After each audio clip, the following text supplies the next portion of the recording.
Magandang umaga po sa ating lahat, ng ating mga subscriber. Ngayon po ay araw po naman ng Sabado at nandito po naman tayo sa isang malaking bahagi ng gumagawa ng sasakyan. Okay? Ito po ang ika nga ay nagpipintura, nagwe-welding, lapero, lahat. Okay?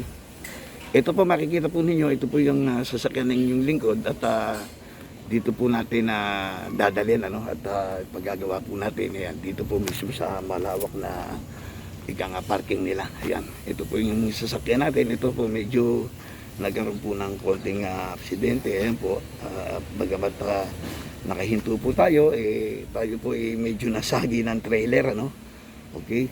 Kaya ingat po kayo kung halimbawa dito po nangyari po ito sa may banda po ng NLEX na palabas po ng MacArthur Highway sa may Valenzuela City na po ito Kaya kung kayo po may advice po sa inyo sa ating mga kaibigan na motorista kung kayo po ay may makakasabay na mga 10 o 22 wheelers, lalo na yung mga may trailer, yun po, may mga trailer, most especially, kung maaari, wag na po kayong tatabi sa lugar niya, okay?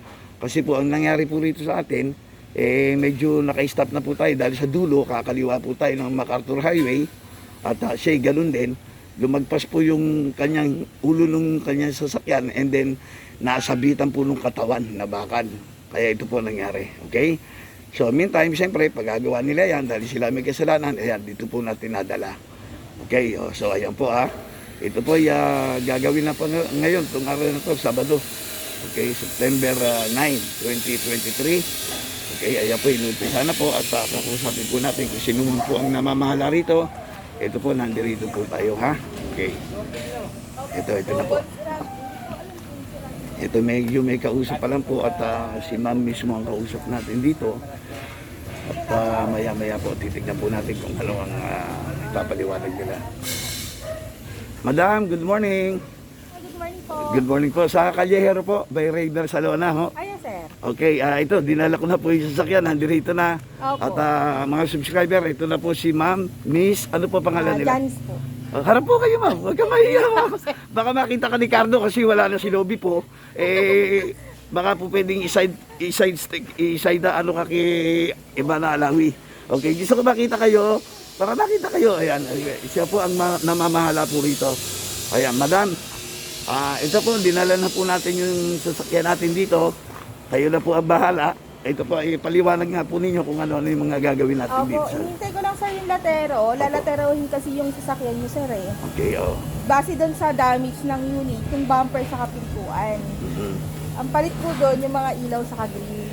Opo. I-align na po yan di ba po? Sama na po yung alignment niyan lahat, di ba? Tsaka spare parts, tsaka yung mga pintura, di ba? Opo. Yun. Kaya ito po, pinapaliwanag po natin kay ma'am kung anong dapat gawin dahil pinakita natin na diferensya. Madam, ito po, baka pwede ninyong konting bigyan ng, pasensya na kayo subscriber, mahihiyain si ma'am, actually ayaw niya, pero kailangan mapaliwanag sa atin kung sakali kayo ay nangangailangan ng magpagawa mo ng sasakyan. Ito po, magsabi nga po kayo madam kung ano mga tinatanggap nyo rito.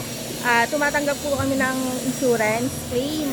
Credited po kami ng Standard, Mercantile, Western, sir, Cocogen. Ayan. Pwede rin po sa amin ng walk-in. Ang tinatanggap namin SUV, mga kotse, pwede rin sa amin mga truck.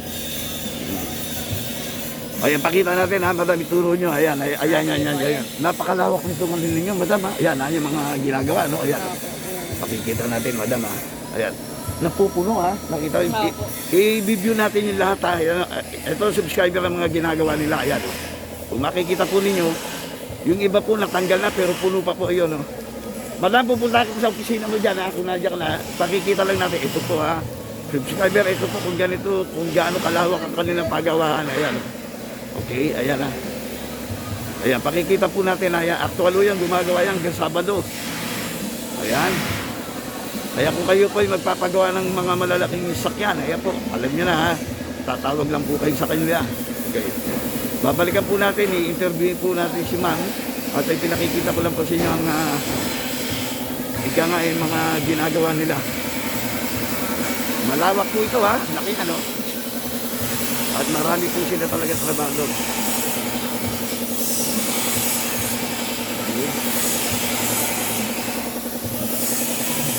Ayan po.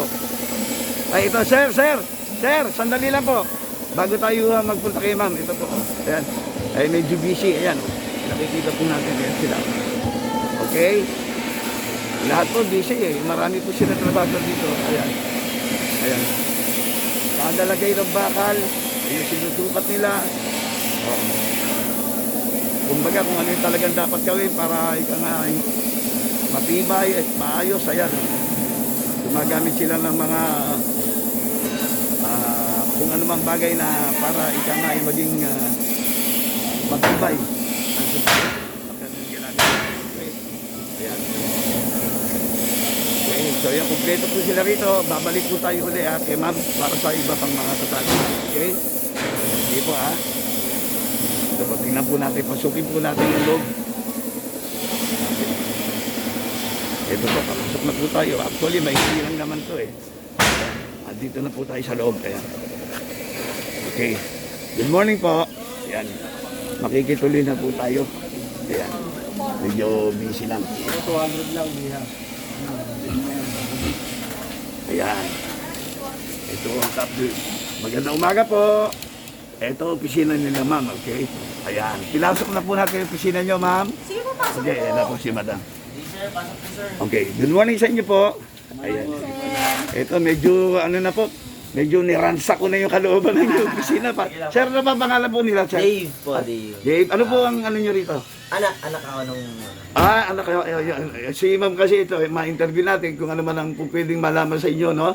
Okay, dalawa kayo. Umpisahan muna natin kay madam. Ito ang Yes, superstar sir. dito. Ano yung tatanong mo, Ikaw may sir? alis sa akin. Alis ka na ba? Ay, magpaalam ka muna. Hindi ka na ba babalik? Babalik pa O, babalik. Ano pangalan ulit? Dave po, Dave. Dave. O, babalik po si Dave, subscriber. Okay, babalik siya. Ito, madam, Yes, sir. pakibigyan niyo po ng information pa yung mga subscriber natin. Okay. Located po kami sa number 27, S. Donesa Street, Canumay West, Valenzuela City. Kung gusto niyo pang magpagawa, punta lang po kayo dito. May mga damage po yung unit niyo. Yung ano po, cellphone number, sige, bigay po Cellphone niyo. number 0995 4060527. Ulit po. 0995 4060527. Okay. Madam, para hindi sila mahirapan, nakatulad yung nangyari sa akin, ano, pakisabi nyo nga po sa kanila kung anong mga requirements para pag sila, alimbawa, kunwari, wag naman mangyari, Opo. nabangga o whatever happen, pag punta rito sa inyo, alam na nila kung anong mga requirements. Sige po, sabihin niyo. Kapag self-accident po, ang usually requirements natin, police report, ORCR, driver's license and driver's OR, saka insurance policy. Ang estimate po, dito na po namin gagawin.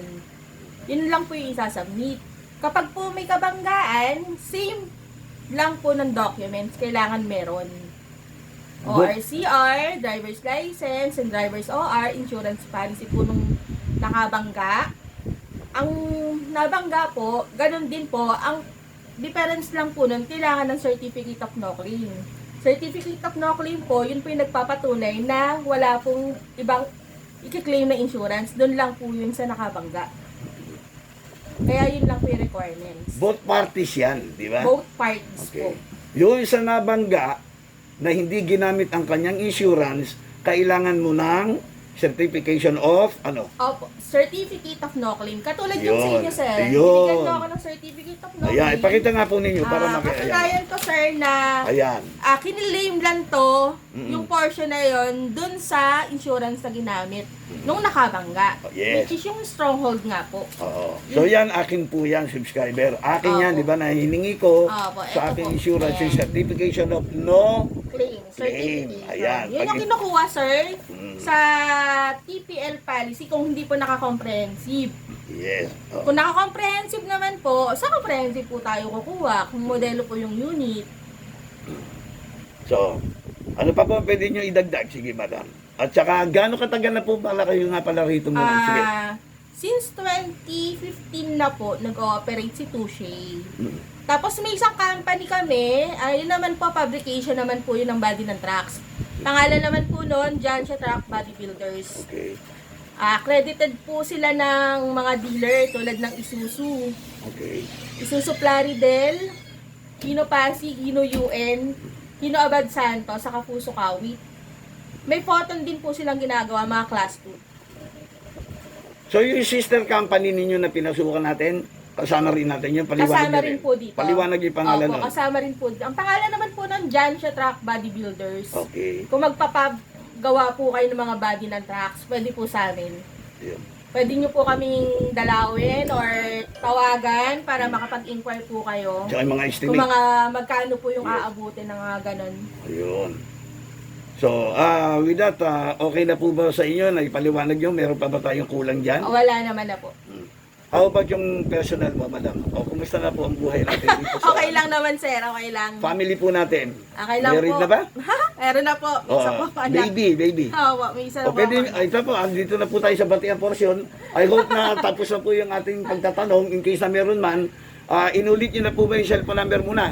Opo. Okay, o ngayon po, madam, pwede po kayo mag-shoutout. At least, natapos na yung tatanong nila. Sige po. Pa-shoutout po sa mga Tenko family. Okay. Si Yun lang baby, po. baby, tsaka si sir. Sige. Hindi na po, okay lang po. May privacy si mama. Sige. So, Madam Janice, maraming salamat po Thank sa you inyo po. sa pagbibigay po ng oras sa pag-interview, ha? Thank you po. Alam ko medyo ayaw nyo kanina at kinakabahan kayo, kaya sabi sa inyo, kailangan kayo. Hindi ito i-close pag hindi ko kayo na-interview. Thank you so much. Thank you po. And good day and good luck sa ating Opo. hanap buhay dito, ang business mo, ha? Sige po. Okay, thank you so much. O sige, bye-bye. Okay, ano pangalan uli ng company? Touche Auto Service po. Ayan, doon say auto service. Opo. Ayan, maraming salamat po ulit. Thank you so Opo. much. Thank you. Okay.